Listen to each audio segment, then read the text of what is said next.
ప్రసంగి గ్రంథం 4వ అధ్యాయం.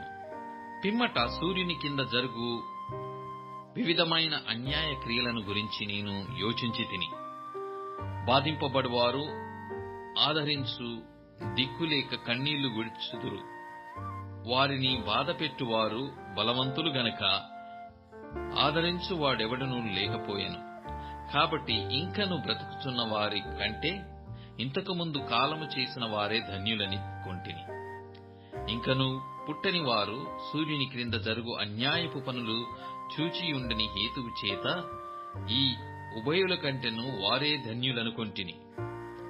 మరియు కష్టమంతయు నేర్పుతో కూడిన పనులన్నీయు నరులకు రోషకారణములని నాకు కనబడెను. ఇదియు వ్యర్థముగా నొకడు గాలిని పట్టుకొనుటకై చేయు ప్రయత్నముల వలెనున్నది. బుద్ధిహీనుడు చేతులు ముడుచుకొని తన మాంసము భక్షించును.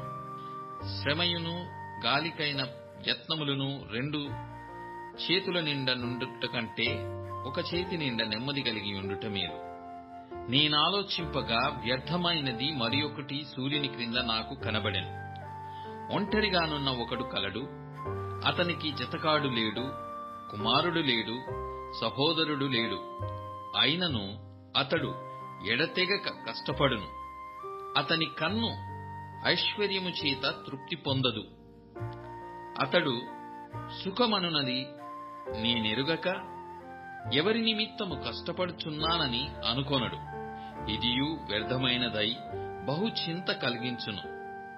ఇద్దరి కష్టము చేత ఉభయులకు మంచి ఫలము కలుగును గనుక ఒంటిగాడై ఉండుట కంటే ఇద్దరు కూడియుండుట మేలు. వారు పడిపోయినను ఒకడు తనతోడి వానిని లేవనెత్తును. అయితే ఒంటరిగాడు పడిపోయిన ఎడల వానికి శ్రమయే కలుగును. వాని లేవనెత్తువాడు లేకపోవును. ఇద్దరు కలిసి పండుకొనిన ఎడల వారికి వెట్ట కలుగును. ఒంటరిగానికి వెట్ట ఏలాగు పుట్టును? ఒంటరియగు నొకని మీద మరి ఒక్కడు పడిన ఎడల ఇద్దరు కూడి వాని నెదిరింపగలరు. 3 పీటల త్రాడు త్వరగా తెగిపోదు గదా. మూఢత్వము చేత బుద్ధి మాటలకిక చెవియొగ్గలేని ముసలి రాజు కంటే బీదవాడైన జ్ఞానవంతుడు చిన్నవాడే శ్రేష్ఠుడు.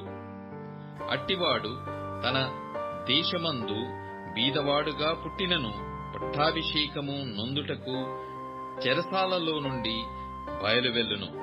సూర్యుని క్రింద సంచరించు సజీవులందరూ గతించిన రాజునకు బదులుగా రాజైన ఆ చిన్నవాని పక్షమున నుందురని నేను తెలుసుకొంటిని.